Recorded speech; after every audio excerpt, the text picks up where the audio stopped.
அனைவருக்கும் வணக்கம். மீண்டும் இந்த அறிவோம் ஆன்மீகம் ஜோதிடம் என்ற தலைப்பு நிகழ்ச்சி மூலிமா உங்களை தொடர்பு கொள்வதில் மிக்க மகிழ்ச்சி அடைகிறேன். இன்றைக்கி நாம் பார்க்க போகிற தலைப்பு என்ன அப்படின்னு பார்த்தோம் அப்படின்னா, சந்திராஷ்டமம். சந்திராஷ்டமம் என்றால் என்ன அப்படின்றத பற்றி பேச போகிறோம் இன்றைக்கி தலைப்பில்.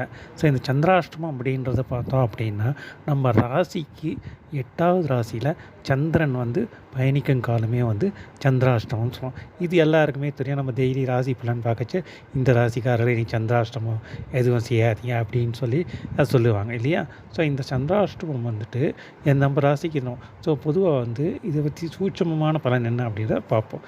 இப்போது சந்திரன் பார்த்தோம் அப்படின்னா தினக்காரகன் அப்படின்வாங்க, மனசுக்காரகன் அப்படின்வாங்க. தினம் ஒரு ராசியில் பார்த்தோம் அப்படின்னா சந்திரன் 2.25 நாள் பயணிப்பார். ஒரு நாள் அப்படின்றது 24 மணி நேரம். ஸோ 2 நாள் அப்படின்றப்போ 48 மணி நேரம். ஸோ 2.25 ஒரு 4 நாள்னா 6 மணி நேரம். ஸோ 54 மணி நேரம் ஒரு ராசியில் சந்திரன் பயணிப்பார்.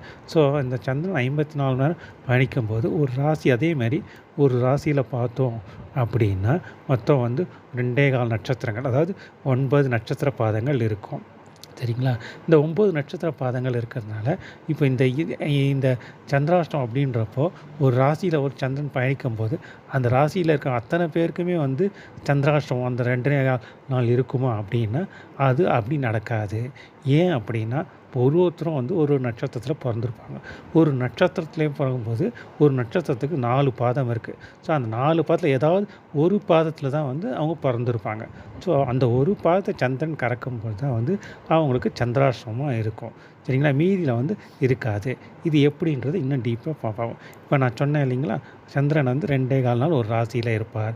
2.25 நாள்ன்றது 54 மணி நேரம். ஓகேங்களா. அதேமாரி ஒரு ராசியில் 2.25 நட்சத்திரங்கள் இருக்கும். ஒரு நட்சத்திரத்துக்கு 4 பாதம் அப்படின்றப்போ 2.25 நட்சத்திரம் அப்படின்றப்போ 2 நட்சத்திரம் முழு நட்சத்திரங்கள் இருக்கும், 8. 3வது நட்சத்திரம் ஒரு 1/4 பாதம் இருக்கும். ஸோ 9 பாதங்கள் இருக்கும். ஸோ இந்த 54 மணி நேரத்தை இந்த 9 பாதங்கன்ற 9 டிவைட் பண்ணிங்க அப்படின்னா உங்களுக்கு கிடைக்கிறது பார்த்திங்கன்னா 6 வரும். ஸோ அப்போது ஒரு ராசியில் ஒரு சந்திரன் ஒரு நட்சத்திர பாதத்தை கடக்கிறதுக்கு 6 மணி நேரம் ஆகுது. ஸோ 6 மணி நேரம் ஆகுன்றப்போ அப்போது ஒரு ராசியில் அந்த நட்சத்திரக்காக ஒரு நபருக்கு சந்திராஷ்டமம் அப்படின்றது 6 மணி நேரம் தான் இருக்கும். ஓகேங்களா. ஸோ இது எப்படி அப்படின்னு பார்த்தோம் அப்படின்னா, உதாரணத்துக்கு இப்போ ஒருத்தர் மேஷ ராசிக்கு எடுத்துப்போம். ஸோ மேஷ ராசி அப்படின்றது அஸ்வினி 1ஆம் பாதத்தில் ஒருத்தர் பிறந்திருக்கார் அப்படின்னு வச்சுப்போம். ஸோ அவருக்கு எப்போ சந்திராஷ்டம் வரும் அப்படின்னா அங்கே மேஷ ராசிலேருந்து 8வது ராசி எது அப்படின்னு பார்த்தோன்னா விருச்சிக ராசி வரும். இந்த விருச்சிக ராசியில் மொத்தம் 2.25 நட்சத்திரம். விசாக என்னென்ன நட்சத்திரங்கள் இருக்கும் அப்படின்னா விசாக 4ஆம் பாதம் இருக்கும், அனுஷம் கேட்டை 4 பாதம் 8 9 இருக்கும். ஓகேங்களா. ஸோ இந்த அஸ்வினி 1ஆம் பாதத்தில் இருக்கவருக்கு பார்த்திங்கன்னா சந்திரன் விருச்சிக ராசியில் விசாகம் 4ஆம் பாதத்தில் இருக்கும்போது தான் இவருக்கு சந்திராஷ்டமம் இருக்கும். ஓகேங்களா. அதுக்கப்புறம் அதே சந்திரன் விசாக 4ஆம் பாதத்துலேருந்து அனுஷம் 1ஆம் பாதத்துக்கு மாறுறார் அப்படின்ற பட்சே அப்போ மாறுச்சு பார்த்தீங்கன்னா மேஷ ராசியில் அஸ்வினி 1ஆம் பாதத்தில் இருக்காங்க, சந்திராஷ்டமம் முடிஞ்சு அஸ்வினி 2ஆம் பாதத்தில் யாரெல்லாம் இருக்காங்களோ அவங்களுக்கு தான் அந்த சந்திராஷ்டமன்றது வேலை செய்யும். மற்ற ராசிக்காரர்களுக்கு அவ்வளோ இது வேலை செய்யாது, மற்ற நட்சத்திரத்துக்கு வேலை செய்யாது. ஸோ இதுதான் மெயினாக இதனுடைய இது. அது ஒரு பாதம். ஓகேங்களா. அது ஒரு இந்த நட்சத்திரத்தை இது எப்படி கண்டுபிடிக்கிறது இன்னும் அப்படின்னா 64வது பாதம். அதாவது நம்ம நட்சத்திரம் இருக்குது இல்லைங்களா, நம்ம நட்சத்திரத்துலேருந்து 64வது பாதம் எந்த நட்சத்திரம் வருதோ அதுதான் நம்மளுடைய சந்திராஷ்டம நட்சத்திரம் அப்படின்னா. ஸோ இதை இதை எப்படி கண்டுபிடிக்கிறது அப்படின்றது அதையும் நான் சொல்கிறேன். ஸோ இப்போ ஒரு நட்சத்திரத்துக்கு 4 பாதம் சொன்னோம். ஸோ அப்போ பார்த்தோம் அப்படின்னா இப்போ இதே அஸ்வினி நட்சத்திரமே வச்சுப்போம். ஸோ அஸ்வினி நட்சத்திரம் ஒருத்தர் இருக்கார் அப்படின்னா அவருக்கு விசாக 4ஆம் பாதத்தில் வரும்னு சொன்னேன். ஸோ விசாக 4ஆம் பாதம் அப்படின்னு பார்த்தோம் அப்படின்னா அஸ்வினிலேருந்து மொத்தம் ஒரு 9 நட்சத்திரம். அதுக்கப்புறம் பார்த்திங்கன்னா அந்த சைடில் மகம் பூர உத்திரம் அஸ்தம் சித்திரை சுவாதி விசாகம் 7. ஸோ 9 7 16. ஓகேங்களா. ஸோ 16 × 4 போட்டிங்கன்னா 64. ஸோ அப்போ விசாகம் அஸ்வினி 1ஆம் பாதத்தில் இருக்கவங்களுக்கு விசாக 4ஆம் பாதத்தில் சந்திரன் வரும்போது சந்திராஷ்டம் வேலை செய்யும். அதே மாதிரி பரணியில் சப்போஸ் இப்போ அதே ஒருத்தர் பரணி 1ஆம் பாதத்தில் இருக்கார் அப்படின்னா அவருக்கு பார்த்திங்க அப்படின்னா பரணி 1 அப்படின்றப்போ 5வது. ஸோ அப்போது பார்த்திங்கன்னா அதே விருச்சிக ராசியில் அனுஷம் 4ஆம் பாதத்தில் சந்திரன் கடக்கும்போது அவங்களுக்கு வந்து பரணி 1ஆம் பாதத்தில் இருக்கிறவங்களுக்கு சந்திராஷ்டம் வேலை செய்யும். சரிங்களா? இதுதான் வந்து ஒரு எக்ஸாம்பிளாக நான் சொல்லியிருக்கேன். ஸோ இந்த இப்படி தான் வந்து ஒரு சந்திராஷ்டம் வேலை செய்யும். அதனால் அந்த சந்திராஷ்டம் வேலை செய்ய அந்த நம்ம வந்து அந்த ஒரு 6 மணி நேரம் மட்டும் நம்ம இந்த இதில் வந்து வேறு எந்த ஒரு வேலையும் செய்யாத பார்த்துட்டு இருந்தோம் அப்படின்னா மற்றபடி சந்திராஷ்டம் பற்றி நம்ம கவலைப்பட வேண்டியது இல்லை. மேலும் இன்னொரு விஷயம் இதை பார்த்தோம் அப்படின்னா இந்த சந்திராஷ்டமம் அப்படின்றது வந்து பார்த்திங்கன்னா எல்லா ராசிக்காரர்களுக்கும் ஒரே மாதிரி வேலை செய்யுமா அப்படின்னா எல்லா ராசிக்காரர்களும் அப்படி வேலை செய்யாது. அது எப்படின்றத அடுத்தது நம்ம பார்க்குறோம். ஸோ இதில் வந்து பார்த்திங்கன்னா ராசிகளில் வந்து பார்த்திங்க அப்படின்னா ஒற்றைப்படை ராசி, இரட்டைப்படை ராசி அப்படின்னு சொல்லுவோம். இந்த ஒற்றைப்படை ராசி அப்படின்றது வந்து பார்த்தோம் அப்படின்னா இதெல்லாம் வரும்னா மேஷம், மிதுனம், சிம்மம், துலாம், தனுசு, கும்பம் இதெல்லாம் வந்து ஒற்றைப்படை ராசிகள் அப்படின்னு வரும். இது அதே மாதிரி இரட்டைப்படை ராசிகள் அப்படின்றது என்னன்னு பார்த்தோம் அப்படின்னா இரட்டைப்படை ரிஷபம், கடகம், கன்னி, விருட்சிகம், மகரம், மீனம் இதெல்லாம் வந்து இரட்டைப்படை ராசிகள். சரிங்களா? ஸோ இந்த சந்திராஷ்டமம் அப்படின்றது ஒற்றைப்படை ராசிகளுக்கு அவ்வளோவா வேலை செய்யாது. இரட்டைப்படை ராசிகளுக்கு தான் வந்து அதிகமாக இது வேலை செய்யும்.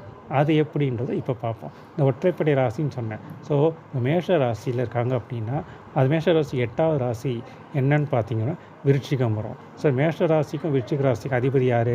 செவ்வாய். ஸோ ரெண்டுத்துக்கும் ஒருடைய வீடே இருக்கிறதுனால அந்த மேஷ ராசிக்காரர்களுக்கு சந்திராஷ்டமம் வந்து அந்த அளவுக்கு வேலை செய்யாது.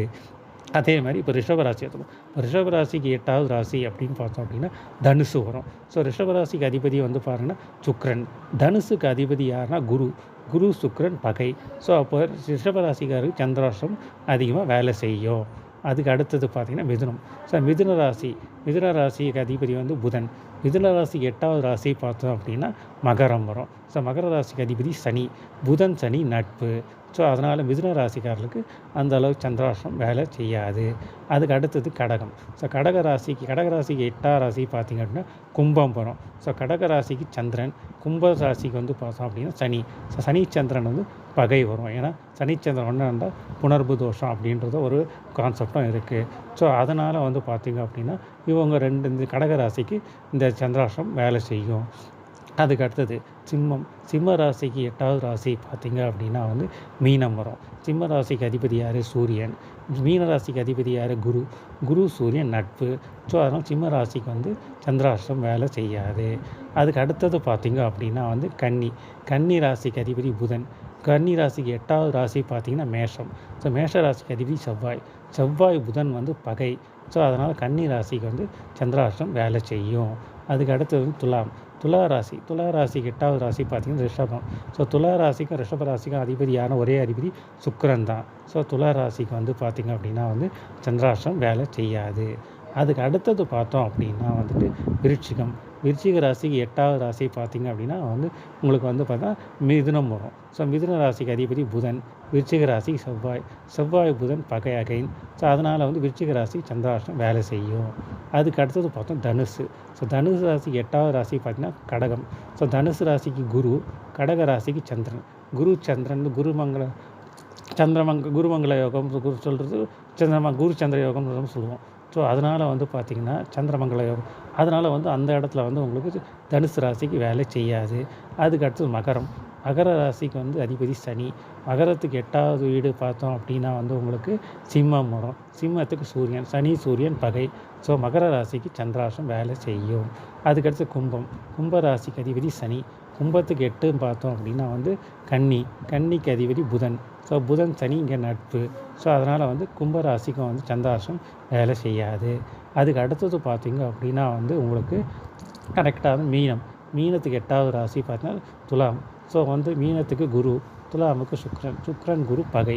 ஸோ அதனால் மீன ராசிக்கு வந்து உங்களுக்கு சந்திராஷ்டம் வேலை செய்யும்.